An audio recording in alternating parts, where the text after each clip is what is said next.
Shalom, perkenalkan nama saya Esther Asa dengan NIM 2214201045, kelas A2 Keperawatan semester 3, Fakultas Ilmu Keperawatan di Universitas Pembangunan Indonesia Manado.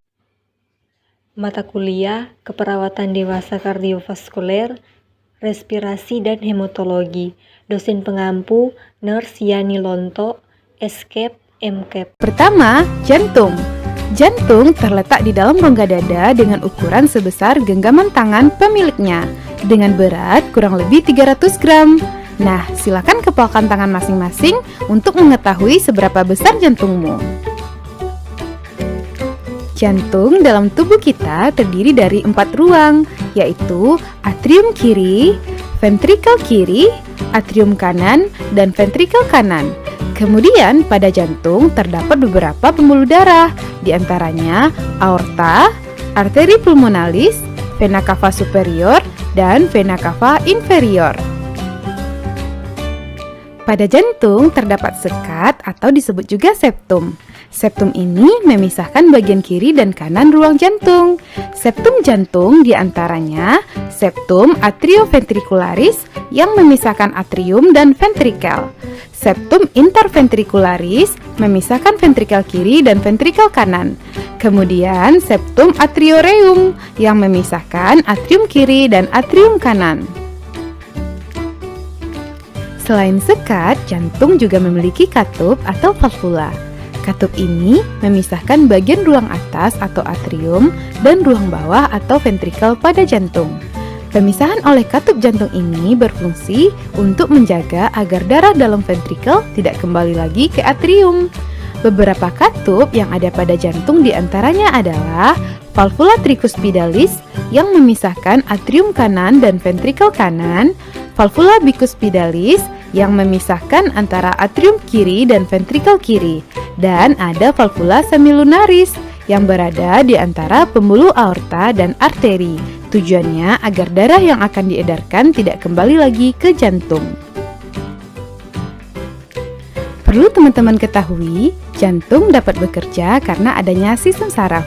Sistem saraf pada jantung merupakan sistem saraf tidak sadar yang terdiri dari sinoatrial node atau SA node yang terdapat pada dinding atrium kanan yang berdekatan dengan vena cava superior.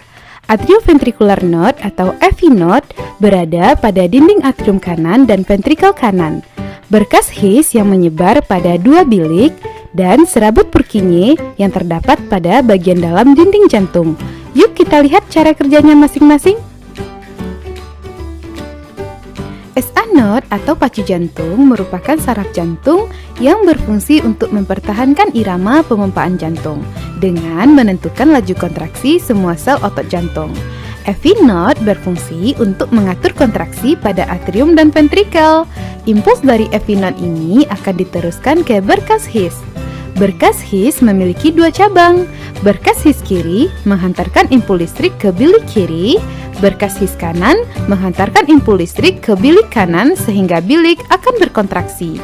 Selanjutnya, serabut Purkinje yang menghantarkan rangkaian impuls listrik hingga berakhir dalam endokardium atau dinding dalam jantung. Nah, teman-teman, rangkaian impuls pada jantung akan membuat jantung kita berdenyut. Denyut jantung terjadi apabila otot jantung berkontraksi. Dapatkah teman-teman merasakan denyut jantung masing-masing?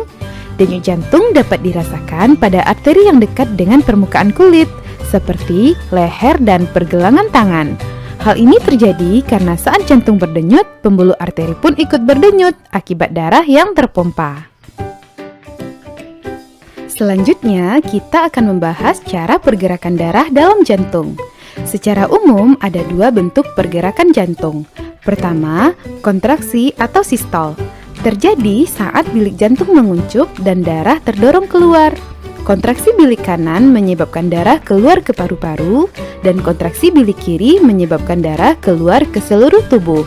Pada umumnya, orang dewasa memiliki tekanan sistol normal 120 mm/Hg. Berikutnya, relaksasi atau diastol. Terjadi saat bilik jantung mengembang dan darah masuk dari serambi ke bilik. Tekanan normalnya adalah 80 mm/Hg. Nah, untuk lebih lengkap, yuk kita ikuti proses pergerakan darah berikut. Pertama, diastolik akhir.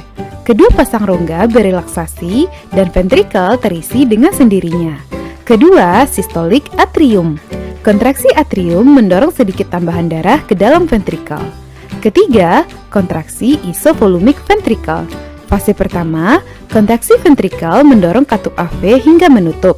Dan secara perlahan, tekanan dalam ventrikel mulai membuka katup semilunaris. Keempat, ejeksi ventrikel.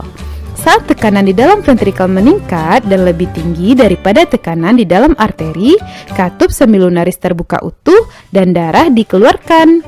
Kelima, relaksasi isovolumik ventrikel. Saat ventrikel berelaksasi, tekanan ventrikel turun, darah mengalir kembali ke dalam atrium dan dikunci oleh katup. Kemudian kembali ke tahap pertama dan proses ini berulang secara terus-menerus. Alat peredaran darah yang kedua adalah pembuluh darah. Terdiri dari pembuluh nadi atau arteri dan pembuluh balik atau vena. Kita bahas satu persatu. Pembuluh nadi atau arteri. Tugasnya membawa darah keluar dari jantung. Pembuluh nadi terdiri dari 3 lapisan. Endotelium atau lapisan dalam tersusun atas sel epitel.